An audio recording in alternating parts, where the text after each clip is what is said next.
Good evening, everybody. This is your host, Huge Pop from the Huge Pop Entertainment. Welcome to Drop the Mic Night.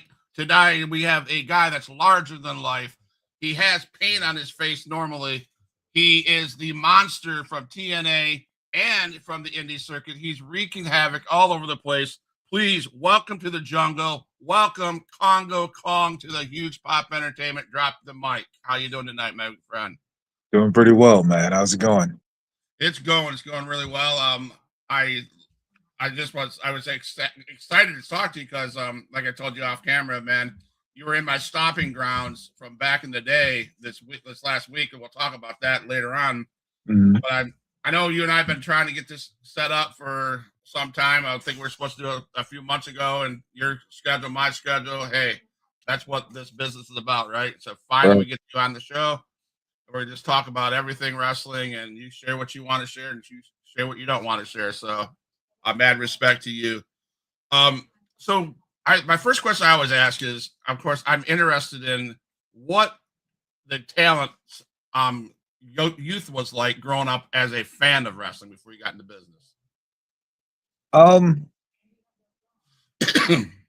So wrestling mostly was on cable, so sometimes we could afford cable, sometimes we couldn't. When we could, I watched it religiously. When we couldn't, I would go over to my aunt's house or cousin's house or whoever's house I had to go to watch it. When I was with my mom, it was okay for me to watch it. When I was with my dad hated it, and so his thing was to always try to deter me from it. And I would say things like, I want to be, next Hulk Hogan or something like that. And he would say stuff like, you never do that fake crap, blah, blah, blah. And I think that maybe worked against him, or I just love wrestling so much that, eventually I just got to the point where I was like, okay, I can't think of anything else in this world I want to do. Okay. So now talk to us about training. Where did you go for training? Who was your trainers? What was that like for you getting into the business? Started off in Grand Rapids, Michigan, for a group called Pro Wrestling Worldwide. And the trainer was a guy by the name of Scott Zeenstra. He started me into my journey, I guess, a couple practices, and then the owner of the company decided that he wasn't good enough, for whatever reason, got rid of him, got another guy in there by the name of Joe Ortega, who basically finished me, I guess. And he took once that guy, the original owner, decided to not run anymore, Joe took us to another town, to his hometown, and he started another company called Lakeshore Wrestling Organization, where he trained a bunch of us. Myself, Jimmy Jacobs is one of the group. A couple other guys that have gotten a bit of a name around the indies. Took us there, trained us, and then I moved down to Indiana to play football and reconnected with a company by the name of Extreme Wrestling Federation. Okay. And that's kind of what got me started, or got me where I am. Yeah, started on the journey to where I am today. So now you mentioned Indiana to play football. Were you Indiana Hoosiers? Were you a big college down there, or was it? It was a small school, NAIA, called University of St. Francis. They were just starting a program, and the school that I had attended previously um, didn't work out, and that's how I ended up back home, and ended up in wrestling. Well, I ran into my old high school football coach, and he basically said, "Well, what if I could get you another scholarship?" And me thinking that there was no more chance, no more opportunity for that to happen. I never even thought of that. And so like overnight, basically, um, my life had changed because I had another scholarship, and I was no longer working, no longer wrestling. I was coming down here to play football and get an education. Okay. So now everybody knows you from TNA. That's where you're most popular and all that stuff. Then you ran a. So you've been doing this for a couple decades now, right? You've been Uh, over 27 years. 27 years. You get that. You do your indie thing. You do your TNA thing. The last monster standing matches that you do. My question is, what the hell keeps your passion where it's at to do it over and over again? Um, I don't know. I can't. I don't know. I can't pinpoint it because it's not that it's so great on my body or anything. It's not that it's really an unreliable business. Everything from shows canceling last minute to anything can go wrong. You're uh, lose a loved one while you're on the road, or car breaks down, or yeah. So it's rough. It is not for the faint of heart. This is what I do for my living. So between this, making gear and training, this is still how I make my living, and it can be rough. It can definitely be rough. So I mean, we're going to touch on those. Those are two topics I want to touch on. You mentioned making gear and training because I know you have a training school you do there, and then you make your own gear, which I'm really interested in hearing about. But would you say that some of the dedication, some of the push for the face paint and all that, the gimmick, and would that be the fans that push you that way? Um, More or less, yeah. I would say because it started off as something that I didn't want to do. Originally, I was Osiris, and well, Osiris started off in face paint, but then I kind of steered away from it for a while, a long time actually. And then once I connected with JCW, they're the ones that put me in face paint and gave me the Congo Kong gimmick. Um, and I would say the demand for Kong versus Osiris, is such that yeah, you can say that yeah, it's the fans that are driving me.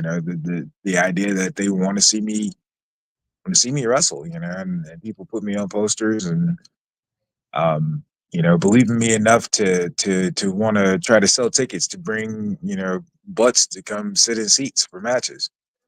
Yeah, and I if anybody out there going to watch this, or if they don't watch it now, then they're going to watch it later on. I encourage you guys to look up on YouTube Congo Kong and see the type of the stuff this man. I don't know how tall you are, how big you are, but watch some videos. Well, right And now I'm about 6'6", 275. Most of the videos on there, they're gonna see 6'6", 375 though. okay, that even makes it even better. Okay, 275 now, 375 back then. Moonsaults off the top rope, suicide dives. A man your side shouldn't be doing that stuff. What goes into the training? What goes into the mindset of doing um, that? I've always been able to push myself athletically, and do some things that I, at my size, I guess, quote unquote, shouldn't be able to do, and so I like to think myself of as an innovator. Honestly, a lot of things that you didn't see in wrestling from big men, I would do on the indie scene. Um, Myself, a guy by the name of Hillbilly Jed out of Indianapolis. At the time, he was another 400 pounder. You know, and we'd have these hour long matches where we're doing ranas to each other and power bombing each other, and just crazy stuff that two super heavyweights should not be doing. Um, and so he's always pushed me to get better and to be more athletic. I sort of had the mindset at the beginning to be the big guy, choke slamming and power slamming and all that stuff. And just after a while, you start looking around and you see all these other big guys. Okay, well, he does a big boot and choke slam, and he does a big boot and choke slam. Okay, he does a choke slam and power bomb. Okay, what's left for me? And I was like, let me try flying. Let's see what happens there. So that's when I started doing the splash. The splash eventually turned into a moonsault, and experimenting from there from there ever since. Even to the point where this earlier this year, I decided to do a jumping Rana in a match. Wow, no way. Yeah, it was crazy. Wow, I mean, I grew up watching Undertaker walking the ropes. That to me is Yeah, impressive. He's a big dude too, and right. I mean that takes a lot. The stuff you guys are doing takes a lot of coordination, Oh yeah, athleticism, and balance. And I guess it probably take a lot of confidence, right? oh You yeah, just you just don't do that and go, oh, okay, right? yeah. A lot of faith in yourself. Yeah, absolutely. 100%. So your time in Impact Wrestling was 2017 to 2019. Um, you were put in front of the crowd as a regular, right? What Mhm. was the atmosphere like in the locker room during that time in the Impact? Um, I mean, it was cool. There was Moose, there was L.A. Knight, Eli Drake. Um, some of the last bit of Impact slash TNA guys before it really drastically changed. I would say before like Scott Demore took over. Once Scott Demore took over, like the face of Impact started to change. Right. Um, I don't know. I got to meet a lot of cool guys. I wouldn't say that working for Impact was like super spectacular or anything like that. I didn't make a ton of money or anything, but I got exposure, and it allowed me to get to the point where I could do this full time. So um, here we are, what, 2019. So I'm 7 years later almost. Yeah. I'd say that's pretty good, pretty decent. Yeah, I see that helped you launch your indie career. Yeah, I Yeah. mean, and I love. How do I say this? A lot of fans, I don't think, especially a lot of the mainstream fans, they don't give the indies a shot, a chance, right? My Right. first exposure to a live event was at a independent wrestling scene down here by the group called Extreme Impact Wrestling out of Panama City with Okay. Damian Wayne. We're gonna get to this guy next, Salvatore. He knows you pretty good. All right. Those guys, and they showed me what real wrestling is about. And you guys on the Impact scene bust your butts on a weekly for us fans, and it gives us the real feel like, oh my gosh, this stuff is really happening. So my hat goes off to you guys on that. You guys are incredible, doing that stuff. So I'll just throw this out here. I got a message from Sal Del Torre. He says, let him know I'll be seeing him real soon, and you expect the same outcome. Do you have anything to say about that, Mr. Sal's words? Um, I'm gonna have to talk to him about that because yeah, I think there's a schedule conflict, unfortunately. Oh, oh. But No, he's gonna see this. He's gonna get you about trying to dodge you, man. You can't. Yeah, he's two couple of big dudes, man. yeah. I would have loved to see that, man. That'd been an epic match. Oh yeah, it'd be part two whenever it does happen. It will happen. It'd be part two. All right. Um, And yeah, no, I had a lot of fun with Sal. Yeah, we had a nice, good, big big man match, and I think his next show, unfortunately, I'm going to be on tour with, well, not unfortunately, but for him or for you know what I mean. Right, right, right. I'll be with JCW, so I'll be missing that, but um, I think he understands, and Yeah, I'll catch him next round. right. So now let's talk about the indie scene because you said this was you guys were supposed to meet here. You get other opportunities. Is that the way indies go? You just go on whatever. How do you pick and choose the JCW over this one?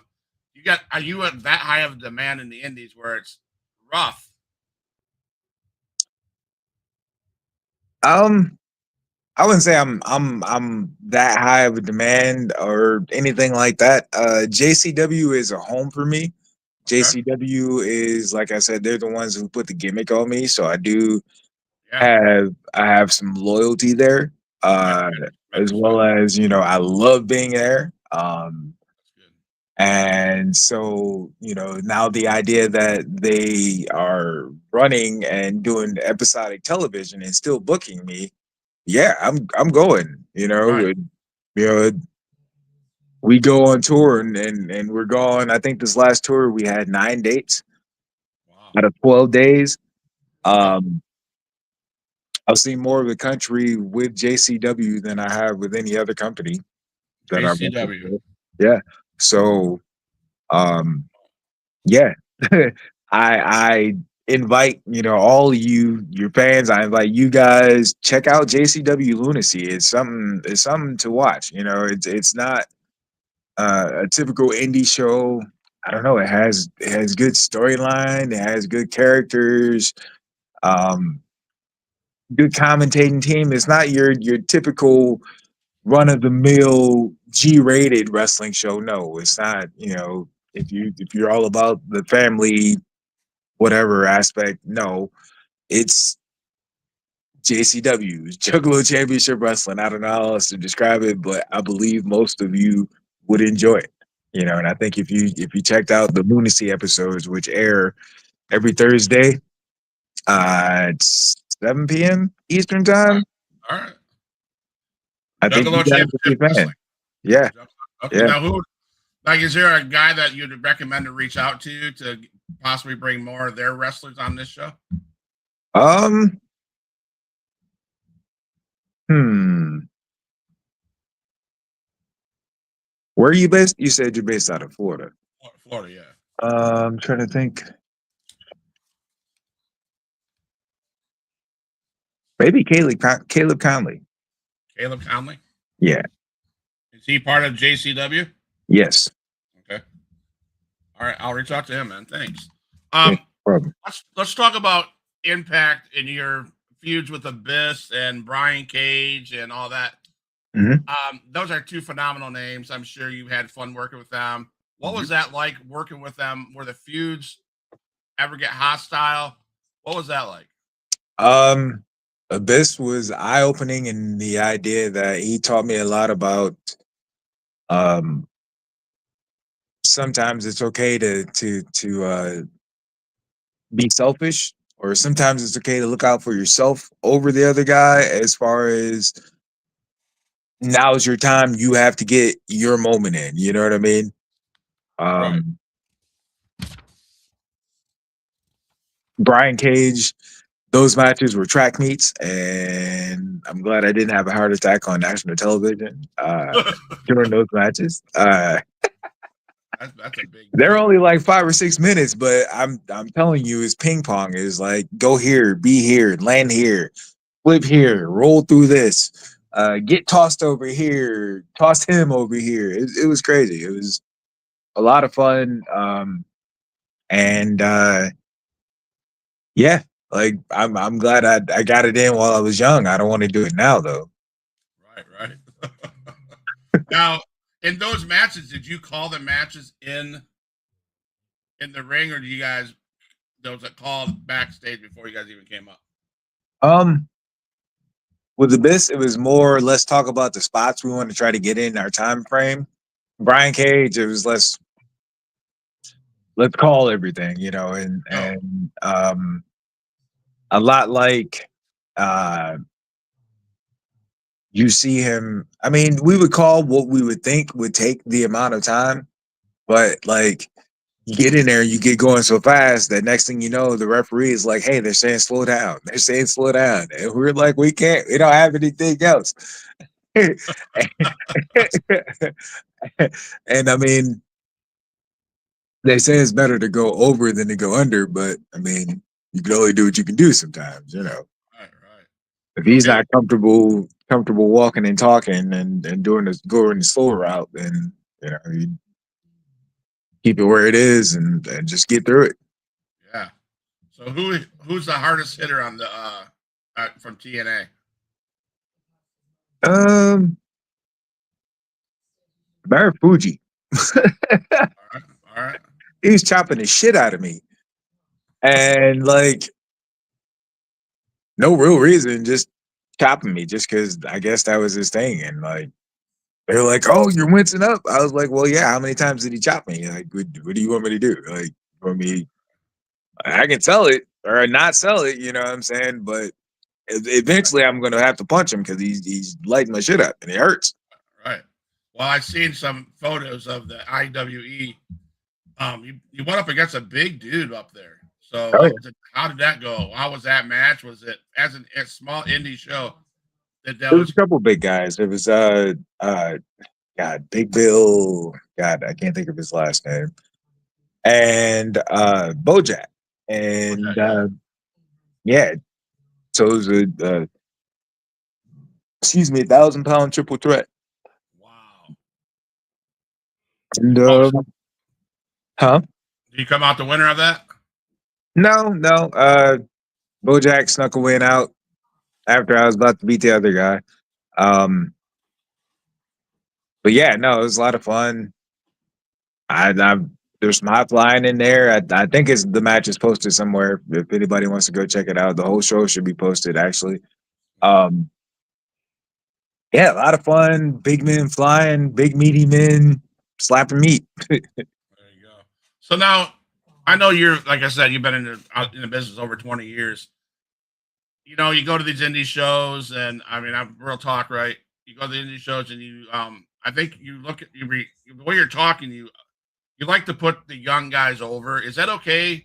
And now that you've been in the business for 20 some years, are you find yourself putting people over more? And is that okay with you to take the loss? um, yeah, I get the whole reason I get brought into places is to put their local guy over, which is fine. I don't have an issue with that. It's all about how. Um, so if this is a one off match, I need to maintain the idea that I'm a monster. Okay. Um, so your guy can't hit his finish on me and leave me laying. You know what I mean? You know what I Right, mean? right. It's Yeah. hard to come back from that. My first time in a territory, I'm supposed to be a monster, and then your guy is just he just disposes of me, and then I'm done. Like what do I come back to? Like I no. It just you destroyed everything that I'm trying to build or trying to present, I would say. Um, but if we do a storyline, and we run this long storyline, I'm pretty open to whatever. We can come up with whatever finish that makes sense for your guy to go over. Right. It just in the meantime, in the between time, you have to build me up. I go up here, and then you bring your guy up here, and Right. then now it makes sense for him to beat me. But if Right. right here, if he's not like eking out a win in this match, then what are we going to come back to? There's never anything to come back to. Right. Right. That's good. Yeah. Now, do you So think that's I been don't your have. I'm sorry, I don't have an issue with putting anybody over. I have an issue with how I put you over.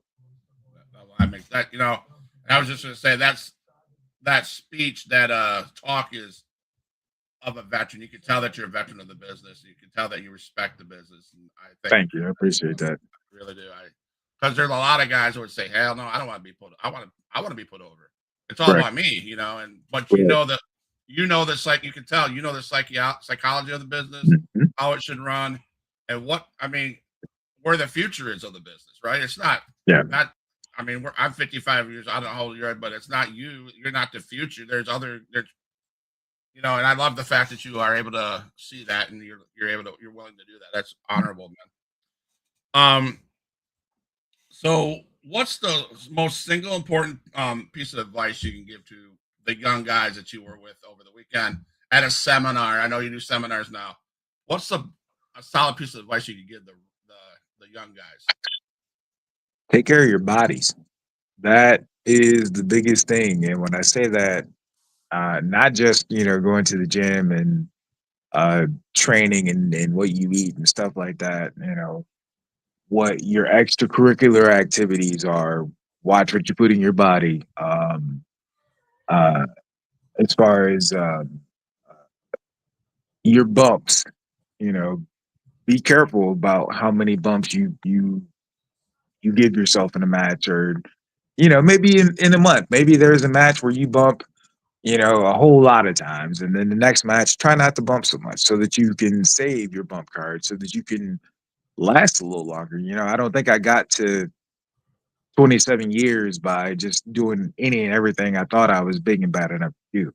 I think, thought and really weighing out, is this risk going to be worth the reward? Is the idea that I could take this bump and break my leg potentially, or, cut a part of my body open that, I'm going to need stitches or surgery or something like that. Is that going to be worth these 50 to 100 people clapping for it that are going to forget about it tomorrow? You know, Right, that's that's that's where my thought process is.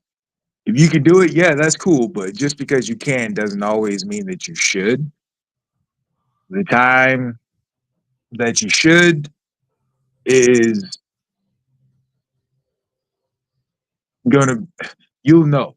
It shouldn't be just because. You should learn how to build and how to save and how to save your good stuff for your big moments. Make sure you get it on film so people can see it, so you don't have to do it a bunch of times. You know, it, uh, uh, uh, be sparing with yourself. Don't just give yourself all out, because once you've given yourself all out, there's nothing left. right. So now, how many years into the business did the young Congo Kong take to figure this Um, 27. out? It's all a work in progress, man. And That's every day fair. is a winding road. Something different. You learn something different. You learn something new. Um, Yeah, that's yeah. fair. That's fair. As a coach, as a wrestler myself, learn something new all the time. Yeah. So you've won several titles: IWA Mid South, BCW. Now shifting gears into training, what drove you to start coaching and open a training school? Um, there was a company I was working for, and they were doing some training.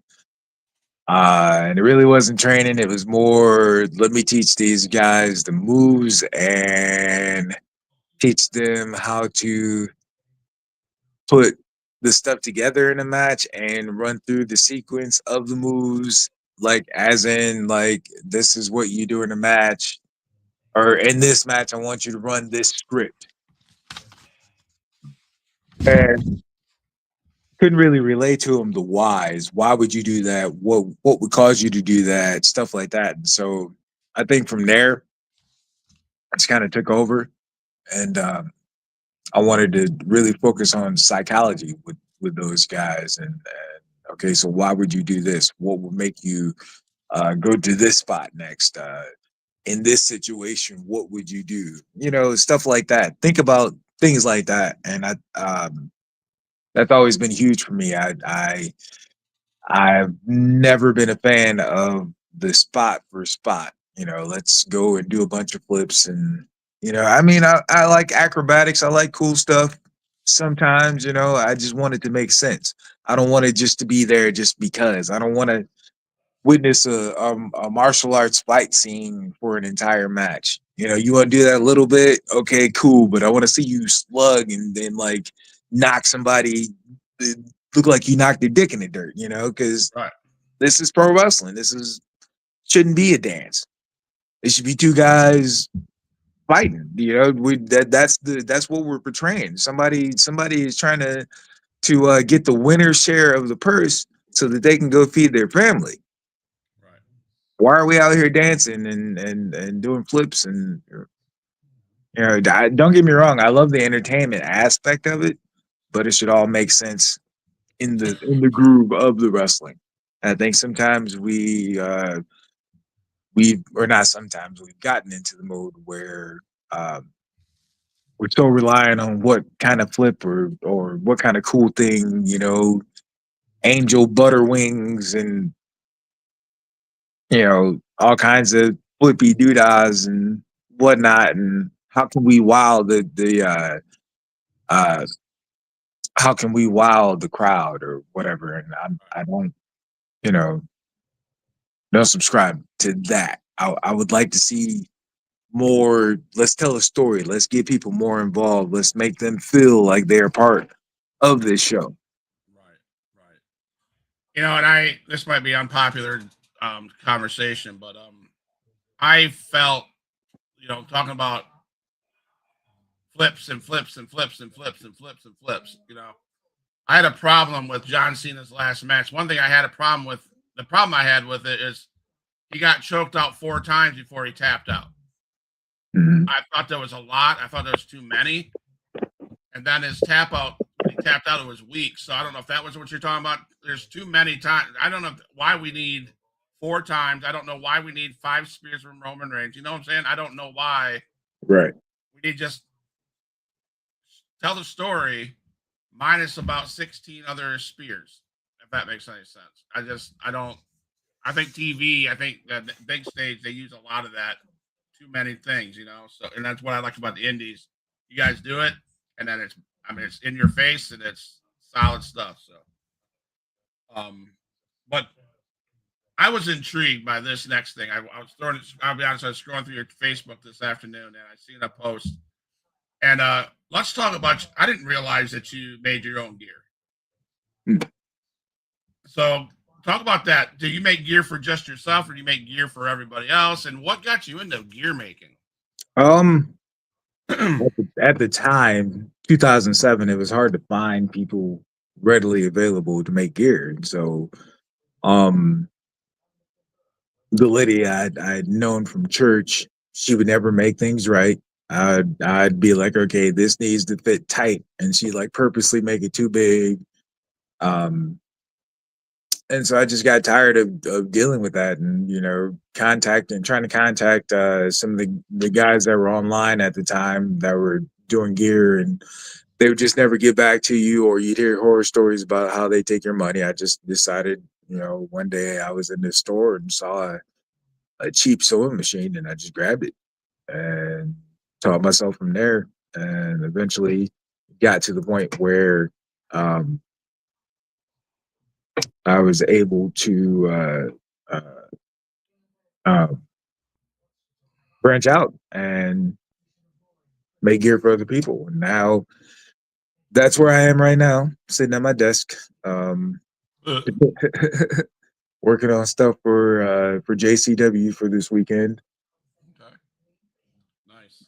Does the name Jason Amos mean anything to you? Sign guy, yeah, that's my buddy. All right. So here's a question he asked me to ask you. Ask him if anyone ever thought about jumping out of a helicopter to keep from having the gear that he made cut off of them. That would be him. You got to tell me about that. Yeah, he got into a really bad accident in a match, like severe, like head trauma, like type stuff, and um, yeah, they were life flighting him out of there, and they had to cut his singlet out, and he was trying to fight him. He did not want them to cut that damn singlet off. I mean, All right. Are there any dream matches that you want to do before you get out of the business?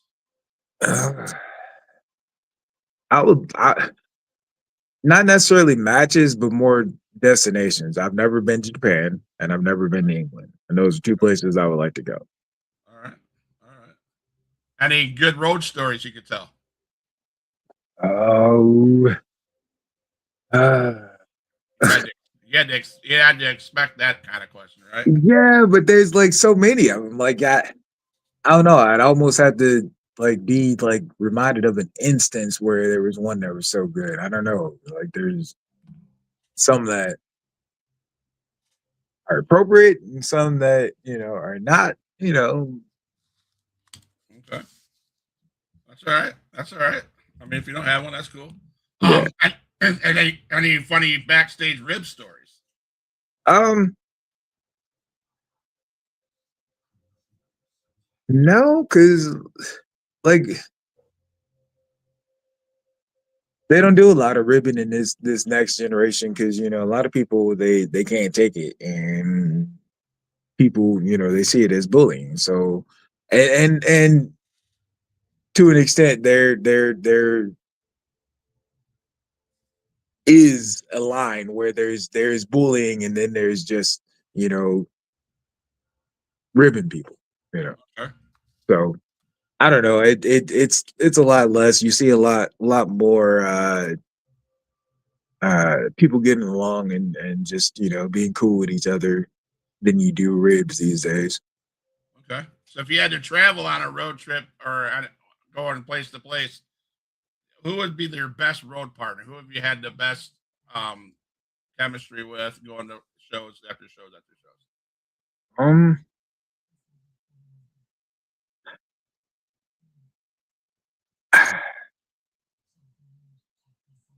Most recently, I guess the people that I travel with the most would be the JCW crew. Okay. And out of that crew, uh, Mr. Happy, Sam Stackhouse, Okay. Yeah. he's fun to travel with. Jeff Bundy's fun to travel with. Um, All right. uh, Cocaine, Connor Quinn. Okay. Yeah.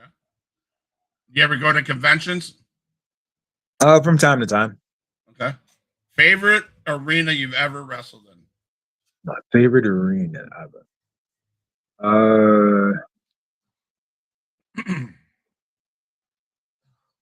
Probably the Orleans in Las Vegas for Global Force. Okay. Global Force Wrestling.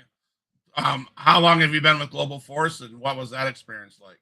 I was with them for the duration, I guess. It was fun. It was awesome because um I would say that was my first sort of break, I guess, or first time people like really kind of noticed me. Um I was wrestling for IWA Mid South, and Jeff Jarrett was booked for a show, and he walked up and he asked me. He said, "Hey, what's your name?" I said, "Steve." And he goes, "No, no, no, your character name, Kongo Kong." He said, "Yeah, yeah, I thought so. I thought that was you." And I'm like, "Huh?" Like just dumbfounded, And shortly after that, I went and did a tryout, and um, I was in from there, and just it happened to be my luck that while I got into Impact, Jeff had started taking back over, and he had already liked me, so he had already had big plans for me. So Okay. So JCW and all those, you're traveling, you're in the Indies. What is there a current wrestler that everybody should keep their eyes on that you feel has a great future ahead of them? um, there are plenty of wrestlers that have the opportunity to have great futures in front of them, but as you can see with most of these people out here, they get a little bit of money and influence and name and whatever, and they go wild and they do everything that they're big and bad enough to do under the sun, and a lot of times it ends up not good. I know that wasn't the question that you asked, but that was the wrestler dad in me. You know what I'm saying? I can name off names. I have some of my own students that I would love to shout out, but I don't feel like they deserve it at this point because they're not being good humans. So I can find good and bad with everybody, but there's a lot of people that could if they would do the correct things. And I think there's a lot of people that should be that next person and whatever, as long as they do the right things. And that, I don't know, I'm a big proponent of that. Like, I know. So over the last 20 some years up to now, we've had this. It's kind of surfaced, but never really touched. It's been touched on in this conversation. Mhm. From the time you got into the business to now, what do you think is the biggest difference? Is the biggest difference from where you were? I mean, because I'll to be honest, I've I've interviewed many people from back in the age when you were in Impact. Austin areas. Ken Anderson was on the show. Those guys, the legends like you, right? Now we got these young guys. What's the biggest difference from when you got into the business to now? And Um, I'll say the inclusivity. Now, um, pretty much everyone is welcome and we will find a spot for you, as opposed to back then they did whatever they could to keep you out just to see how much you wanted to belong. You know what I mean? And um it was a tougher business back then. And it's a lot softer now, a lot more open. Now, uh, if I told anybody, no, you can't train here because of X, Y, and Z, I'd be looked down on, as opposed to um, back then, to where if somebody just didn't have it, you could be like, "Hey, you just don't have it," and now all of a sudden you're not a monster. You're not, speaking all manner of evil against this person, or whatever narrative they decide to come up with, because the internet. And I guess that would be the other thing that is different about wrestling now, is that there is no veil, there is no secrecy, which is a two-edged sword again, because now you unveil a lot of the dirty underhanded stuff, as well as the good secrets. The bad secrets come with the good secrets, I guess. So yeah. so, if I asked you to define pro wrestling and what it means to you personally, what would that answer be? My life. All right, all right. People are like, so I, truth be told, I didn't watch John Cena's last match. I'm not saying I'm not going to. I just haven't, because I don't. I don't know. I don't have an urgency to. I don't. I live wrestling, so I don't really watch it. I don't care to sit and focus for hours. If I need to go look something up, or I want to watch something for reference or something like that, then yeah, that makes sense. But I just don't want to sit and watch weekly episodes of wrestling these days. Well, I'm glad you said that because I was in my life. I've been doing this podcast for like 3 years. And Mm, people ask me, "Do you watch Raw?" And I'm like, "No," because or do you watch? No, I mean, I mean, I feel like I'm in the business, right? I feel yeah. like I give you indie guys the platform, I give legends the platforms.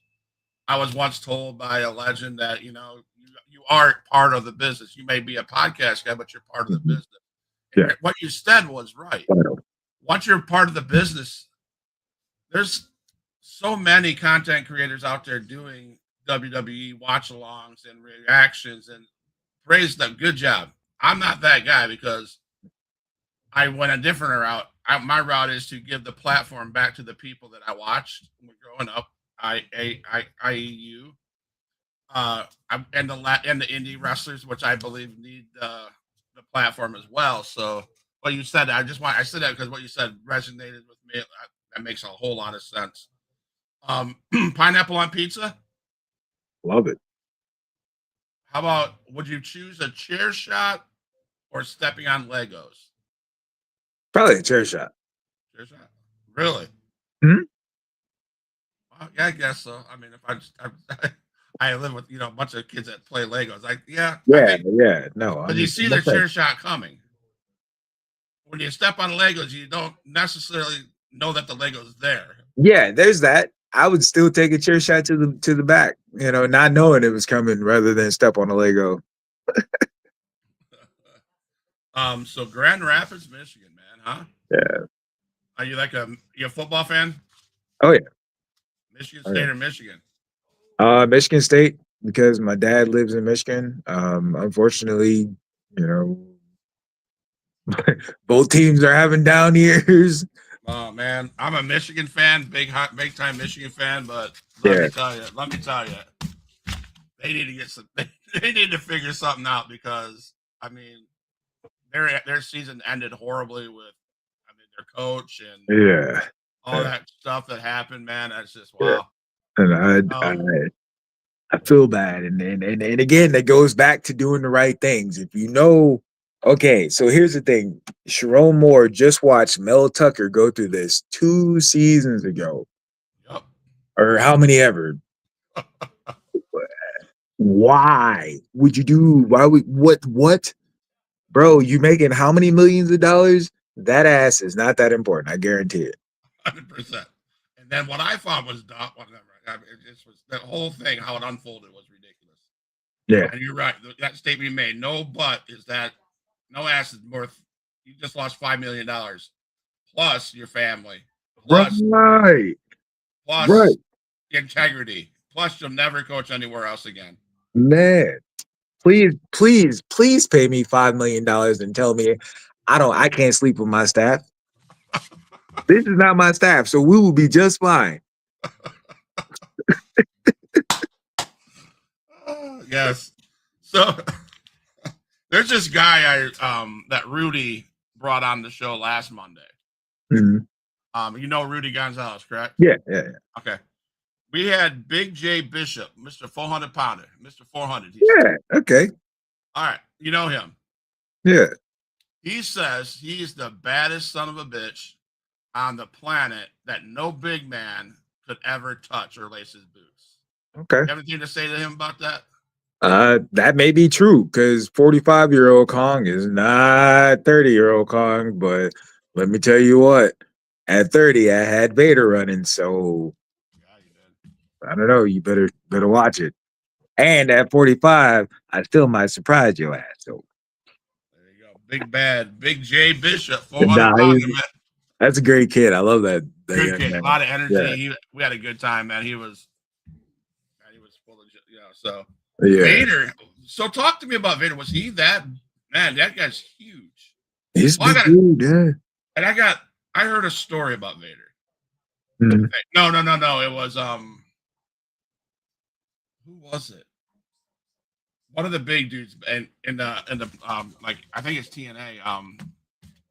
I heard a story where somebody took 20 cc's of urine and put it in some big man's toothpaste.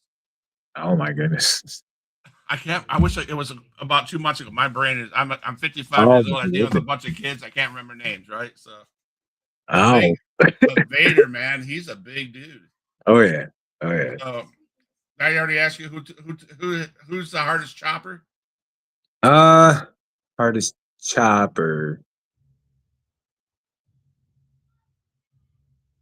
Who chops harder than Marufuji? This guy by the name of Indiana Kid, Joey Kid Owens out of Indianapolis. Wow. So that's Yeah. awesome. You have anything going on in Michigan in April? Uh, do I have anything going on in Michigan in April? Yeah. Any wrestling promotions? You doing anything? I'll be up in April though. So my Oh, dad. We're doing my dad's celebration of life in April. I didn't know if there's I anything. don't I don't think anything's booked right now, but Yeah, but I'm pretty sure that something will be around. All right. So, what can you tell the fans on where they can find your get a hold of you? Do you not like social media? How can people reach out to you? And Um, Facebook, reach me under Steve Wilson, or if you type in Congo Kong, I have a wrestling page that comes up. Um, if you're on Instagram, it's Congo Cyrus 78. Reach out. Just whatever. If you need wrestling gear, I'm here. If you need training and you're somewhere within the vicinity of northern Indiana, I guess, and I could extend all the way into Michigan, Ohio, central Indiana, all the way over close to Illinois, I would even say. Um, and you want to train, hit me up. I would love to talk to you about that opportunity. Just don't be weird. That's the only thing. so now, is your training school in Grand Rapids, or do you travel to different promotions? I live in Fort Wayne, Indiana, Okay. and my training school is about a half an hour south there in Bluffton, Indiana. Okay. Um, How but close is as that far to as Anderson? Anderson, Indiana, probably about an hour. Okay, my in laws live in out. Oh, okay. Yeah, they live in Anderson, Indiana. We come up there once a year, try to, anyways. So As far as seminars go, though, that is, if a company wants to book me and they feel like they have enough students or enough interest, and the younger guys that want to listen to an old guy like me, tell them slow down and stay on the ground, or don't flip, don't dive head first through that chair, young man, stuff like yeah, that. You know what I'm saying? Um, sometimes they'll book me for a seminar, and I might have a dime or two of knowledge to drop. So awesome. Because like I said, I mentioned Big Sal Del Torre. He got beat by another big dude, Suge White. Well, I'll tell Suge White he didn't beat him because there was a guy named Jackson Slade who helped Suge White beat Sal, and he got kicked out of XIW for 6 months. So we're coming up at Chaos in the Cage. That'll be a 6 month, and they bring people in for seminars. So maybe I need to hook up. I'll talk to Adrian Whisper and the promoter there, and I see hopefully we can get you down there for a seminar. that would be nice. That would be awesome. And when you're down here, why not? Why not have another match with Big Sal? Right? See, I can promote this shit. I can do that. I got what it takes, man. So I got to use my connection, man. So, but no, man, it was a great talking to you. It was. I know it's late in Indiana. It's almost 11 o'clock. You're probably gonna go right to bed, I'm sure. Ha, So, I wish. now, is this designing? Is that what you do for your shoot job? Just wrestling and designing? Or Wrestling, making gear, and training. That's what's your job. Wow, Yes, sir. that's awesome, man. Yeah. Yeah, that's awesome to live like that. It's a blessing and it's scary. Yeah, because it could be gone like that, right? Yeah, absolutely, absolutely. It's all a gamble, crapshoot. Yeah. Yeah. Well, Congo Kong, thank you so much for stopping on the Huge Pop Entertainment Drop the Mic Zone. I appreciate your time. I will definitely hook up with you on Facebook. Don't go nowhere. I'm going to play this music. I want to talk to you real quick off camera. Okay, so Right. Again, Huge Pop Entertainment. It was Drop the Mic night with Congo Kong and For Life.